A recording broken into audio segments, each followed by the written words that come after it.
में शेर को डाला जाता है। ये सब शेर हैं, शेर। अब अपने पिताजी को भी शेर कह रहे हैं, कहना चाहिए, उनके पिताजी हैं। उनके पिताजी को क्यों पिंजरे में डाला गया था? घोटाला किया था, चारा घोटाला किया था, इसीलिए जेल गए थे। ये भी नहीं भूलना चाहिए हम लोगों को। ये पिंजरे में नहीं डाला गया है, ये पिंजरे में नहीं डाला गया है, इन्हें, इनके पिता को जेल में डाला गया था। वो जेल को पिंजरा कह रहे हैं। जेल में ये आरोप साबित हुआ है इन पर। इनको कोर्ट ने जेल की सजा सुनाई है। ये कन्विक्टेड लोग हैं। और मजेदार बात है कि जो लोग नहीं भी जानते थे कि उनके जीजाओं पर भी केस है, उनकी बहनों पर भी केस है, तो एक प्रकार से तेजस्वी ने सबको बता दिया कि सभी के सभी जो हैं चोरी के आरोप के घेरे में हैं। सारे पर इल्जाम लगे हुए हैं। प्रॉपर्टी को लेकर के सही बात। लालू प्रसाद के खिलाफ तो कितने केसेस थे। कौन नहीं जानता था कि सुबह आदमी पकड़ा जाता था, उसको किडनैप किया जाता था, शाम में जो है वो लालू प्रसाद यादव दिल्ली में जो दिल्ली में तेजस्वी यादव का जो बंगला है, जो घर है न्यू फ्रेंड्स कॉलोनी में, दिल्ली वाले तो जानते हैं न्यू फ्रेंड्स कॉलोनी क्या है, बाकी लोगों को बता दे रहा हूं। आप लोग मतलब आप जिस भी शहर में रहते होंगे ना, वहां की जो सबसे पॉश कॉलोनी जो होगी, वहां पर एक बंगला है इनके पास। और वो बंगला ऐसे यूं कौड़ियों के भाव में खरीदा गया था। अच्छा, कहां से आ गया भाई बंगला? कोई बताएगा? किसी ने सवाल पूछा, लालू जी ने कौन सा व्यापार किया आज तक? कौन सा व्यापार किया, कौन सी इंडस्ट्री डाली? यही बात तो अखिलेश यादव से पूछा जाना चाहिए। कौन सी उनकी इंडस्ट्री है, कौन सा ऐसा व्यापार है, कैसे इतने पैसों के मालिक इन बन सब में जाते हैं? इस जब करप्शन पे बोलते हैं तो मतलब तेजस्वी यादव तो सबसे वीक विकेट पर हैं कि करप्शन के खिलाफ वो बोल सकें। सौरभ जी, सबसे मजेदार बात है कि आज स्टेज पे जितने लोग बैठे विपक्ष के नेता, इन सब के ऊपर अगर आप देखोगे तो जितने केस चल रहे हैं सब 2014 के पहले। ऐसा नहीं कि 2014 में प्रधानमंत्री मोदी जब देश की बागडोर संभाली इसके बाद इनके ऊपर कार्रवाई हुई है, पहले से इनके ऊपर केस चल रहे हैं। और ये आरोप लगा रहे हैं कि प्रधानमंत्री मोदी तानाशाह कर रहे हैं। सुरेश कलमड़ी पे पहले केस चल रहा था, लालू यादव पे पहले केस चल रहा है इसके ऊपर, उद्धव ठाकरे, बल्कि लालू यादव को तो बेल मिली है इनके मोदी जी के राज में। पहले का केस चल रहा है, फारूक अब्दुल्ला के ऊपर पहले का केस चल रहा है। नहीं, वो क्रिकेट वाला अभी का डाला है सर। नहीं, उसके पहले का भी केस चल रहा है सर, बैंक घोटाले का केस चल रहा है, रोशनी घोटाला वाला भी अभी का है, क्रिकेट वाला भी अभी का है। जम्मू कश्मीर बैंक का जो केस है वो उनके ऊपर 2007 का केस चल रहा है, फारूक अब्दुल्ला के ऊपर। उस समय सीबीआई ने केस रजिस्टर्ड किया हुआ था। तो मुझे लग रहा है कि सारे भ्रष्टाचारी, सारे परिवारवादी आज मंच पर इकट्ठा होकर प्रधानमंत्री मोदी को कोस रहे हैं और कह रहे हैं कि हम संविधान और देश बचाने के लिए, सबके सो लोग परिवार बचाने के लिए और अपनी राजनीति बचाने के लिए। लेकिन सर इसमें कोई शक नहीं है कि भाई इन सब लोगों के ऊपर एजेंसियां तो लगाई गई ना, इसमें तो कोई शक नहीं है। सब भ्रष्टाचार करोगे तो एजेंसी जांच करेगी ना सर। अब वो एक साइड का वर्जन है। चोरी करेगा तो पुलिस पूछताछ। मैंने इसलिए कहा लालू यादव पर कोई बोले तो बहुत कमजोर विकेट पर बात हो रही है, वो कन्विक्टेड आदमी है।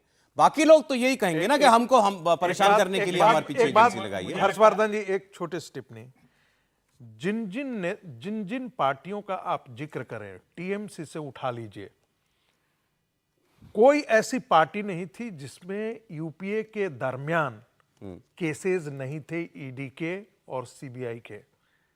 अंतर सिर्फ इतना हुआ है कि नरेंद्र मोदी की सरकार में ज्यादा केसेस हुए हैं उन पे, और यूपीए के काल में टीएमसी के खिलाफ नहीं था। ज्यादा नहीं, उन्हीं पे हुए हैं सर। नहीं, ऐसा नहीं है, वो रेशियो का अंतर है बस।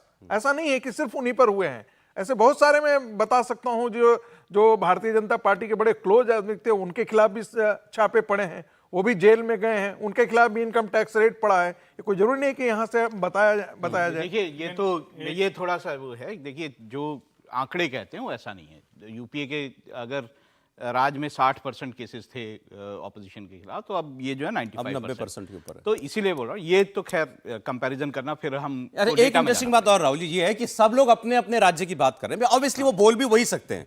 तेजस्वी यादव ने कहा मैंने 5 लाख नौकरी दी, उद्धव ठाकरे ने कुछ महाराष्ट्र के बारे में बोला, तो और भी अब जो लोग आएंगे वो अपने अपने स्टेट का बोलेंगे। सुनीता केजरीवाल और कल्पना सोरेन ने, जाहिर है उन्होंने अपने हस्बैंड्स के बारे में बोला कि हमारे पतियों को जेल में डाल रखा है।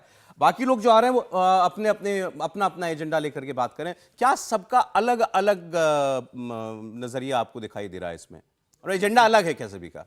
देखिए, एक तो ये कि चूंकि सब इतने अलग हैं, सबके अपने इतने जिसको कहने कि पॉलिटिकल इंटरेस्ट अलग हैं, उनकी जो पॉलिटिकल ज़मीन है वो एकदम अलग है, काम करने की शैली अलग है, हर पार्टी का जो चरित्र है, जिसको हम कहते हैं कि बेसिक कैरेक्टर किसी व्यक्ति का होता है, ऐसे ही जो राष्ट्रीय जनता दल का है वो आम आदमी पार्टी का नहीं है, जो हेमंत सोरेन की झारखंड मुक्ति मोर्चा का है वो कांग्रेस पार्टी का नहीं होगा। वो शिवसेना उद्धव बाला साहब ठाकरे का नहीं हुआ, लेकिन कुछ चीजें यहाँ इसमें मंच पर देखते हुए मैं जब देख रहा हूं तो एक तो ये कि जब ये कहते हैं कि पिंजरे में शेर होता है, तो पिंजरे में तो भाई सबसे ज्यादा तोता होता है।